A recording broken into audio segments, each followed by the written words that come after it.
الحمد لله وكفى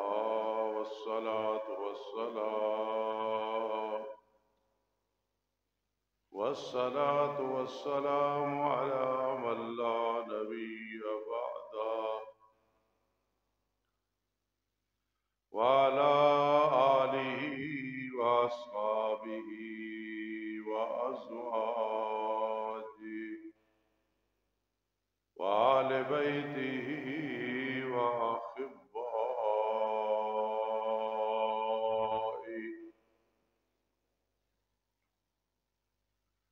أما بعد فأعوذ بالله من الشيطان الرجيم. بسم الله الرحمن الرحيم.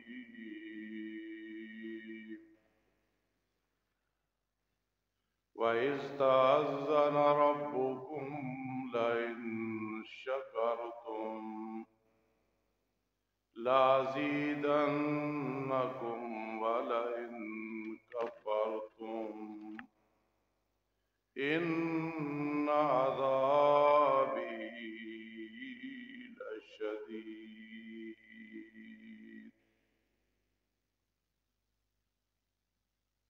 قال النبي صلى الله تعالى عليه وسلم: الحمد لله أفضل الدعاء،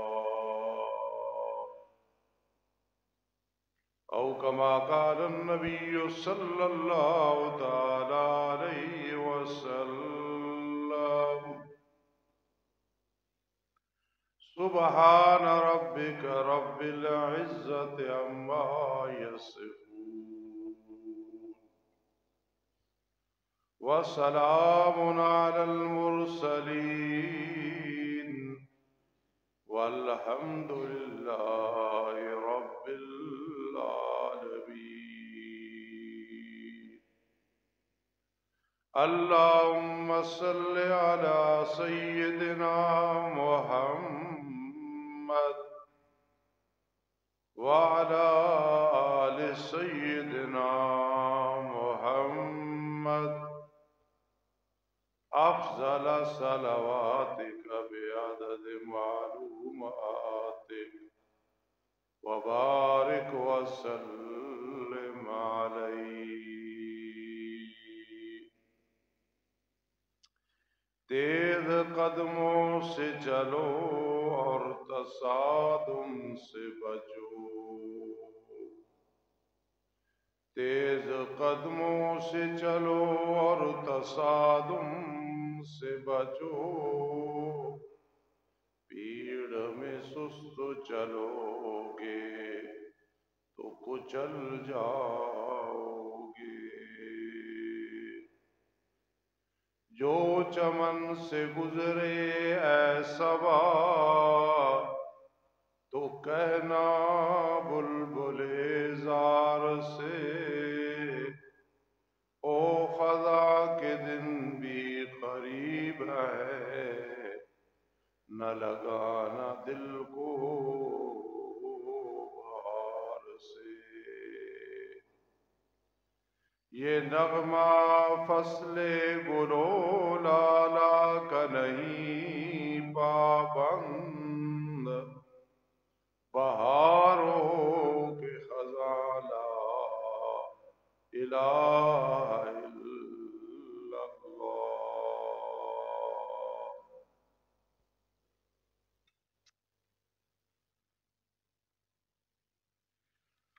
آج کا ہمارا موضوع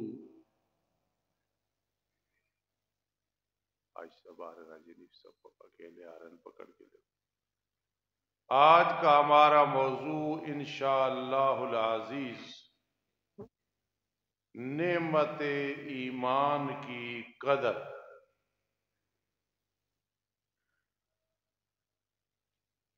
دو چیزیں بہت جلدی آ جاتی ہیں،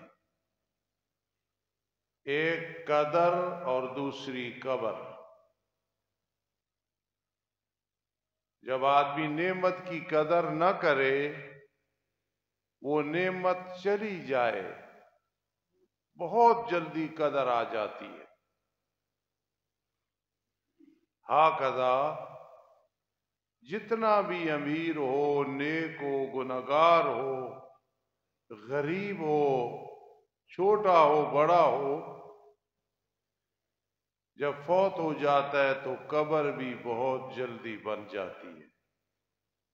یہ دو چیزیں، قدر جلدی آ جاتی ہے اور قبر بھی جلدی بن جاتی ہے۔ تو نعمت ایمان کی قدر کرنا یہ فرض ہے۔ اگر اس کو سمجھنا ہے تو یوں سمجھو، فَبِأَيِّ آلَاءِ رَبِّكُمَا تُكَذِّبَانِ، تم اپنے رب کی کون کون سی نعمت کو جھٹلاؤ گے؟ اس کے سمجھنے کے لیے دو چیزیں ہیں۔ پہلی چیز ہے کہ نعمت کو نعمت سمجھنا، جیسے آنکھ نعمت، کان نعمت، دماغ نعمت، دل نعمت، زبان نعمت، اولاد نعمت، ماں باپ کا وجود نعمت، صحت نعمت، ایمان نعمت۔ نعمت کو نعمت سمجھنا یہ پہلا کام ہے، اور دوسرا پھر اس کی قدر کرنا، اللہ کا شکر ادا کرنا اور اس نعمت کی قدر کرنا، یہ دو چیزیں۔ تو ایمان اتنی بڑی دولت ہے، اتنی بڑی دولت کہ پہلے سمجھنا کہ ایمان میرے پاس ہے، میں مومن ہوں، اور دوسرے نمبر پہ پھر اس کی قدر کرنا، ہے بہت بڑی نعمت میرے پاس، میں اس کی قدر بھی کرتا ہوں، حیا بھی کرتا ہوں۔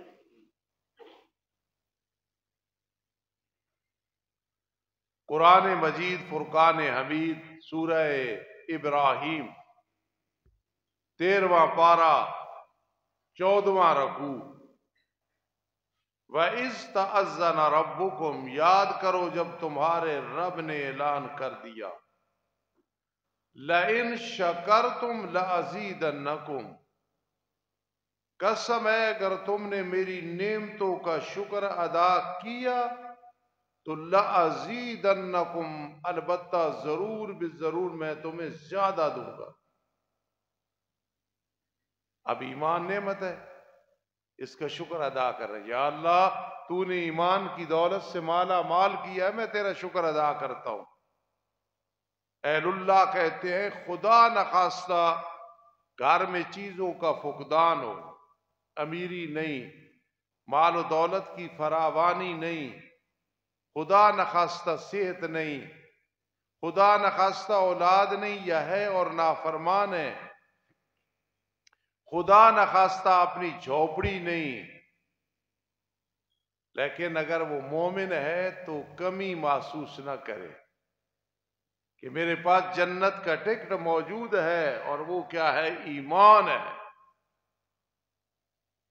یہ قدر آئے گی۔ 14واں پارہ بالکل پہلی سطر، ربما یود الذین کفروا لو کانوا مسلمین، بہت سارے کافر پسند کریں گے قیامت کے دن جہنم میں جانے کے بعد کاش مسلمان ہوتے۔ اس کی وجہ یہ ہوگی کہ ان کے ساتھ کچھ جہنمی ہوں گے جنہیں ایک دن نکالا جائے گا جنت سے، پھر وہ آئیں گے جنت کے مزوں کے اندر، ایک نہر حیوان ہے اس میں انہیں غسل دیا جائے گا، لیکن جنتی پھر بھی ان کا نام رکھیں گے، بلائیں گے جہنمی جہنمی۔ وہ عرض کریں گے یا اللہ اب تو ہم جنت میں آ گئے، ہمیں پھر جہنمی کیوں کہا جاتا ہے؟ حدیث پاک میں آتا ہے کہ اللہ تعالیٰ منع فرمائیں گے کہ ان کو اب جہنمی نہیں کہنا۔ جبرائیل امین ایک دن جہنم کے قریب سے گزریں گے تو آواز آ رہی ہوگی یا حنان یا منان، مسند امام اعظم رحمہ اللہ، حدیث کی کتاب ہے، اس کے اندر یہ حدیث موجود ہے، صحیح ہے۔ جہنم سے آواز آ رہی ہوگی، یا حنان یا منان، اے بہت مہربانیاں کرنے والے، احسان کرنے والے۔ جبرائیل امین اللہ کے سامنے جا کے سجدے میں پڑ جائیں گے، یا اللہ جہنم، اور اس سے آواز آ رہی یا حنان یا منان۔ اللہ تعالیٰ فرمائے گا جاؤ نکال کے لے آؤ۔ حدیث میں آتا ہے کہ جب جبرائیل امین آ کے جہنم میں جھانک کے دیکھیں گے کہ میں نکال کے لے جاؤں، تو جا کے عرض کریں گے یا اللہ وہاں تو کولے ہی کولے نظر آ رہے ہیں، آگ ہی آگ نظر آ۔ اللہ پاک عالم الغیب والشہادہ ہے، علام الغیوب ہے۔ حدیث میں آتا ہے پھر اللہ فرمائے گا جاؤ جبرائیل علیہ السلام، فلاں کونے فلاں زاویے میں میرا ایک بندہ ہے جو جہنم میں سزا میں مبتلا ہے، لیکن میری رحمت سے مایوس نہیں ہے، اس کو نکال کے لے آؤ۔ حدیث پاک میں آتا ہے اللہ معاف فرمائے، محفوظ فرمائے کہ جب لایا جائے گا تو اس کا جسم زنجیروں سے جکڑا ہوا اور کوئلے سے کوئلے بنا ہوا۔ اللہ تعالیٰ فرمائیں گے کہ جہنم میں اس نے کہا یا اللہ سزا بھگت رہا تھا لیکن امیدیں تیرے ساتھ وابستہ تھی، وابستہ رہے شجر سے امیدیں بہار رکھ۔ اللہ پاک معاف کروا دیں گے، نار حیوان میں اسے غسل دیا جائے گا، جنت میں منتقل کر دیا جائے گا۔ یاد رکھنا یہ گمراہی ہے جو میں اب عرض کرنے لگا ہوں۔ بعض لوگوں کا خیال اس دنیا میں یہ ہے، روشن خیال ہے یہ صرف ڈرانے کی بات ہے۔ اگر ڈرانے کی بات ہوتی تو اللہ کے پیغمبر قسمیں اٹھا کے نہ فرماتے، قرآن مجید میں قسمیں اٹھا کے اللہ نہ فرماتے۔ کئی علماء اولیاء کہتے ہیں انسان کتنا بدبخت ہے، اللہ کو مجبور کیا۔ اللہ مجبور نہیں ہوتے، اللہ نے قسم کیوں اٹھائی کہ نہیں مانیں گے کئی انسان؟ تو پھر جب جہنمی جنت میں آ جائیں گے تو اس وقت کافر کہیں گے دیکھو آئے جہنم میں سزا بھگت کی جنت میں چلے گئے ہیں، کاش ہمارا بھی ایمان ہوتا، آج ہم بھی ایک دن نکل کے جاتے۔ ربما یود الذین کفروا لو کانوا مسلمین، بہت سارے کافر پسند کریں گے کاش ہم مومن ہوتے، آج ہمیں بھی جہنم سے نکالا جاتا۔ آج ہمارا موضوع ہے نعمت ایمان کی قدر کرنے کی۔ یہ کیا چیز ہے؟ ہمیں تو مفت ایمان مل گیا، والدین والدین کے والدین والدین کے والدین مل گیا۔ ان لوگوں سے پوچھو جنہوں نے تپتی ہوئی انگاروں پہ لیٹ کے ایمان پہ آنچ نہیں آنے دی، جسم کے ٹکڑے کیے گئے لیکن ایمان انہوں نے اس محفوظ رکھا۔ مشکوٰۃ شریف کی حدیث ہے ایمان کی قدر کرو۔ میرے آقا نے فرمایا کہ جب کوئی چور چوری کرتا ہے، ایمان ایک دفعہ اوپر نکل کے کذلہ، خیال کرنا حدیث سمجھنی ہے، کذلہ وہ چھتری کی طرح اوپر چلا جاتا ہے۔ اب میرے آقا نے فرمایا صحیح حدیث ہے، مشکوٰۃ شریف کی حدیث ہے، ایمان نہیں رہتا، نکل جاتا ہے۔ اچھا جب کوئی لوٹ مار کرنے والا لوٹ مار کرتا ہے، ایمان کا ذلہ اوپر چلا جاتا ہے۔ لا یزنی الزانی وہو مومن، کوئی زنا کرتا ہے اس کا ایمان بھی ایسے نکل جاتا ہے۔ اب سمجھنا، جب وہ گناہ کر لیتا ہے پھر ایمان لوٹ آتا ہے، کمزور ہو کے لوٹتا ہے۔ قربان جاؤ محدثین پہ انہوں نے سمجھایا کہ جب وہ گناہ کا ارتکاب کر رہا تھا، ایمان نکل کے کا ذلہ ہو گیا، اس حالت میں اگر موت آ گئی تو بغیر ایمان کے دنیا سے جائے گا۔ یہ محدثین نے زبردست یہاں نقطہ بیان کیا کہ میرے آقا نے کیوں فرمایا کہ ایمان ایک دفعہ اوپر چلا جاتا ہے، کا ذلہ، چھتری کی طرح، صاحبان کی طرح۔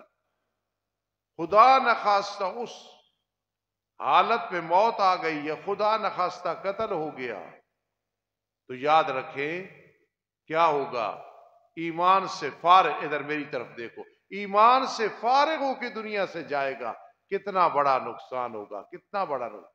تو نعمت ایمان کی قدر کرنی ہے اور اللہ سے دعا کرنی ہے کہ اللہ میرے ایمان کو محفوظ کر۔ صحابہ کرام دعا کرتے تھے، اللہ کے سامنے دعا کی، اللہم حبب الینا الایمان، اے اللہ ہمارے دلوں میں ایمان کو محبوب کر دے، ہماری یاری لگ جائے ایمان کے ساتھ۔ معلوم ہوا کتنی اعلیٰ چیز ہے ایمان کے۔ صحابہ کرام نبی اکرم صلی اللہ علیہ وسلم کی بات مان کے دعا کرتے تھے، اللہ ہمارے دل میں ایمان کی یاری کو پکا کر دے۔ تھے مومن لیکن ایمان کی فکر ہے، اولئک کتب فی قلوبہم الایمان، اللہ نے جواب دیا، ہم نے ایمان کو تمہارے دل میں لکھ دیا ہے، اب کیا شک کرتے ہو؟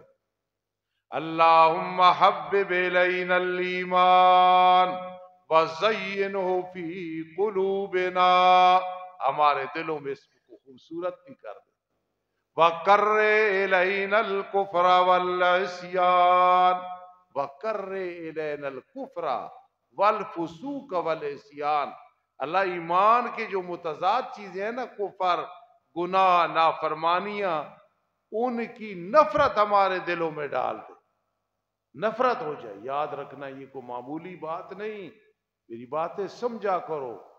اگر ایمان کا آپ نے امتحان لینا ہے تو پھر یہ خیال کرو گناہ سے جس درجے کی نفرت ہوگی اتنا ایمان مضبوط ہوگا۔ جب آپ کے دل میں ایک گناہ کا ذکر آئے تو ایسے محسوس ہو گھن اور بدبو اور نفرت، اور گویا کہ آتی ہے گناہ کو یاد کر کے، چاہے زندگی میں اس کا ارتکاب کرتا رہا، لیکن اگر گناہ سے اتنی نفرت ہو گئی ہے کہ اس کا ذکر بھی برداشت نہیں ہوتا، تو معلوم ہوا تیرا ایمان اللہ کے ہاں مقبول ہے۔ وَجَعَلْنَا رَاشِدِينَ، اللہ ہمیں ہدایت یافتہ بنا دے، یہ دعا ہے، حدیث ہے۔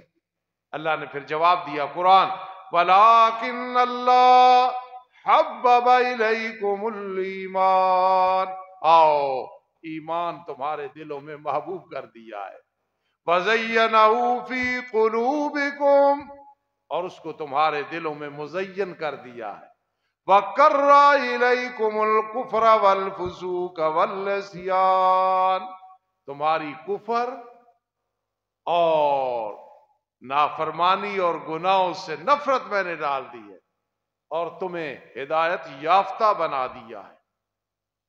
تو ایمان کی نعمت کی قدر کرنی پڑے گی، پھر اللہ کے ہاں انسان کی قدر ہوگی۔ پھر مزے کی بات ہے، میرے آقا کے کتنے احسان ہیں، لِكُلِّ شَيْءٍ عَالَمٌ فَعَلَمُ الْإِيمَانِ الصَّلَاةِ، ہر چیز کی کوئی نہ کوئی نشانی ہے، ایمان کی ایک نشانی بتا دی، ایمان کی نشانی بتا دی ہے۔ اور یہ کو راضی ہو ناراض ہو آپ چیک کیا کرو، یہ آپ کے پاس تھرمامیٹر ہے، ہاں اتنا کہا کرو کہ ایمان کامل کی نشانی۔ ایک بے نمازی نماز نہیں پڑھتا، فتویٰ کفر کا نہ لگانا، لیکن یہ کہنا کہ میرے آقا علیہ السلام فرما اگر نماز کا پابند نہیں تو ایمان کا عدم ہے صحیح ایمان، لیکن کال عدم ہے، اس کی کوئی وقت نہیں ہے، وہ کمزور ہے، ہیپیٹائٹس سی اسے ہے، کینسر ہے، اسے شوگر اور بلڈ پریشر ہے، وہ ایمان کمزور ہے۔ اور اگر نشانی پائی گئی ہے تو لِكُلِّ شَيْءٍ عَالَمٌ فَعَلَمُ الْإِيمَانِ الصَّلَاةِ، ایمان کی نشانی نماز ہے۔ اگر کوئی کہے یار برادری میں بتاؤ ایماندار تو سارے ہیں، کس کا ایمان صحیح ہے، تو بالکل آپ کے پاس نشانی ہے۔ کوئی بھی یہ کہہ دو چونکہ حدیث میں آیا ہے کہ ایمان کی نشانی نماز ہے، فلاں بے نمازی ہے، بھائی ایمان اس کا کمزور ہے۔ جس طرح حدیث پاک میں آتا ہے لا ایمان لمن لا صلاۃ لہ، جو ایمان کو دیکھنا ہے جو نماز کا پابند نہیں ہے تو اس کا ایمان نہیں ہے۔ خیال کرنا، ہم بڑے بڑے مسائل کو چھیڑ لیتے ہیں، یہ مسائل بہت ضروری ہے ان کو سمجھنا۔ حدیث میں آتا ہے کہ جس آدمی کے سامنے کدو کا ذکر کیا ہے، کدو سبزی ہے نا، کہ نبی اکرم صلی اللہ علیہ وسلم کو بڑی پسند، آپ تلاش کر کے کھاتے تھے، نوجوانوں گھر میں بڑے اپنی چاہت بیان کرتے ہو، فرمائش کرتے ہو، حکم کرتے ہو کھانے کے، ہفتے میں ایک دن پکی روٹین بناؤ، ایک نہ ایک دن کدو کا سالن پکایا کر۔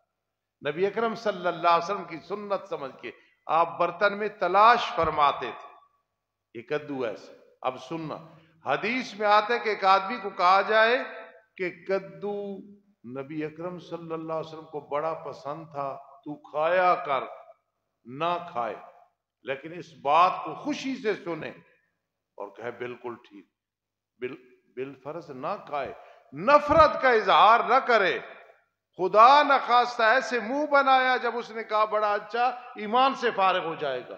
حدیث میں آتا ہے رد و کفر، مرتد ہو گیا اور کافر ہو گیا۔ پھر جن حضرات نے داڑھی نہیں رکھی ہوئی، بہت بڑا گناہ ہے، کبیرہ گناہ ہے، اس کو چھوٹا گناہ نہ سمجھو، یہ عشرہ مغفرت والا، اللہ سے معافیہ مانگو، میں بھی دعا کرتا ہوں اللہ تمہیں معاف کرے، لیکن داڑھی نہ رکھنا کبیرہ گناہ ہے۔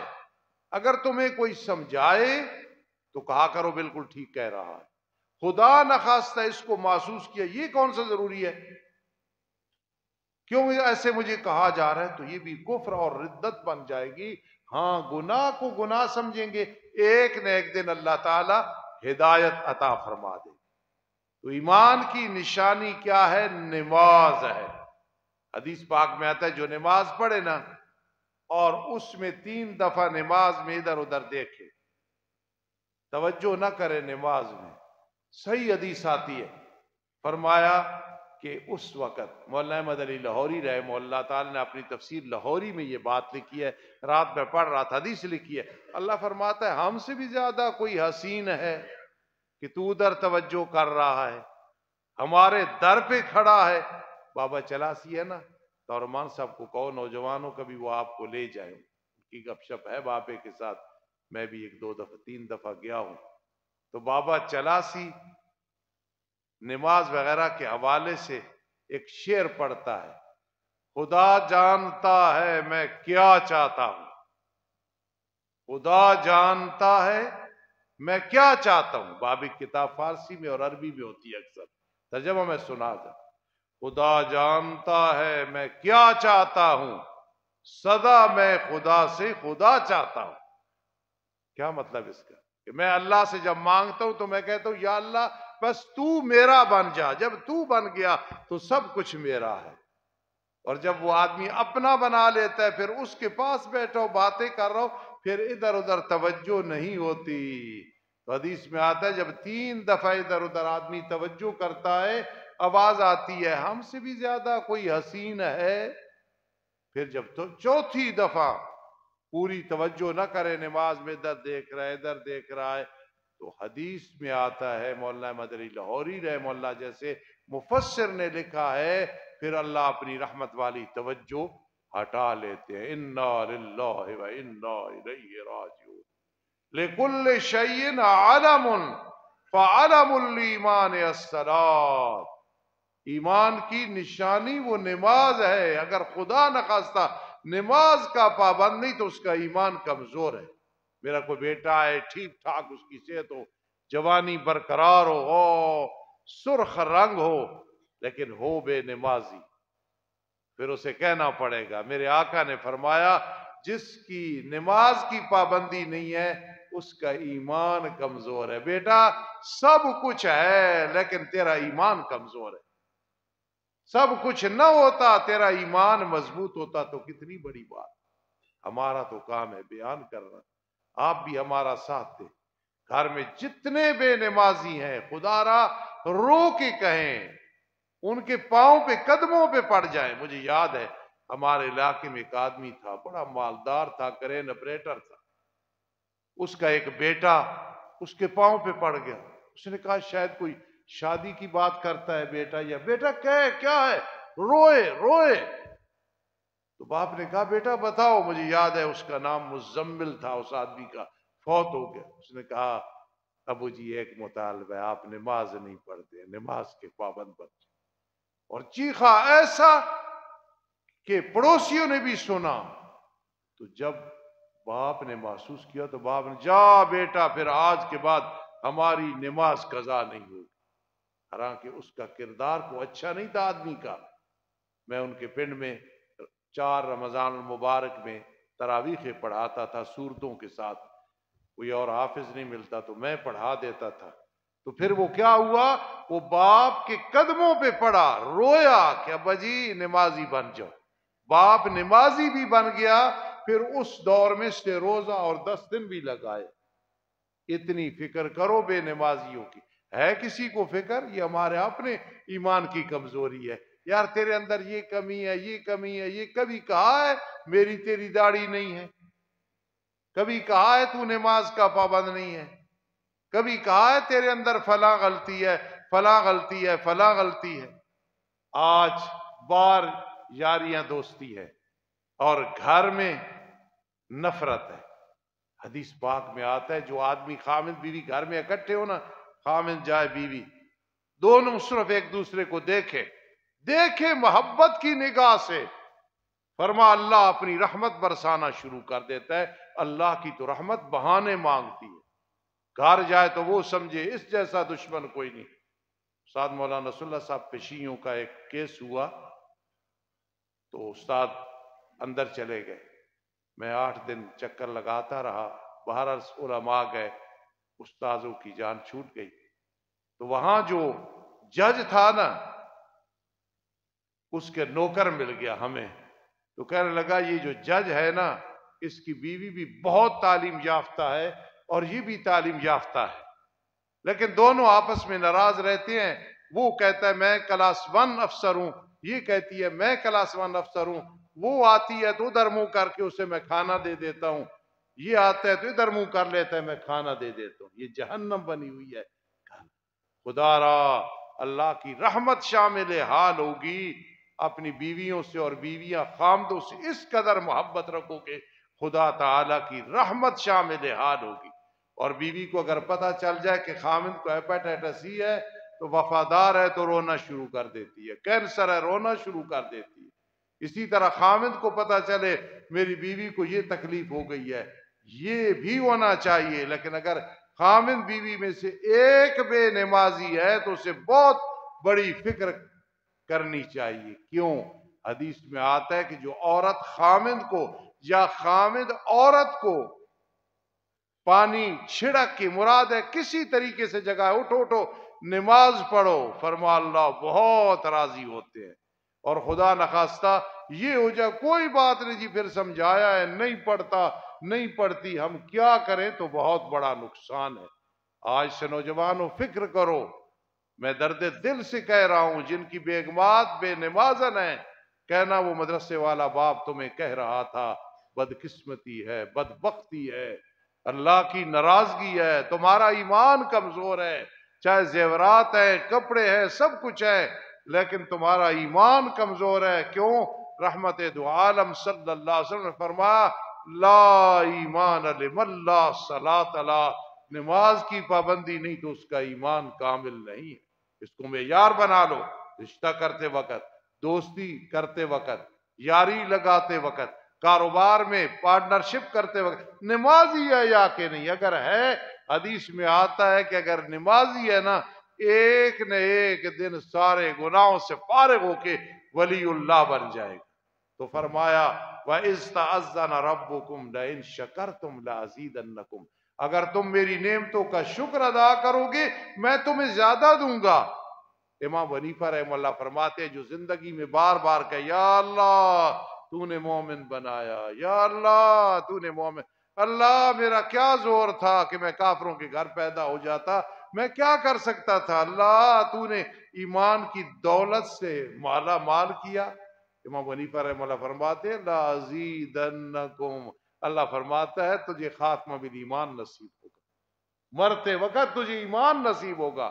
من کان آخر کلامہ لا الہ الا اللہ دخل الجنہ، آخر میں اگر کلمہ نصیب ہو گیا، ضروری نہیں کہ دوسرا سنے۔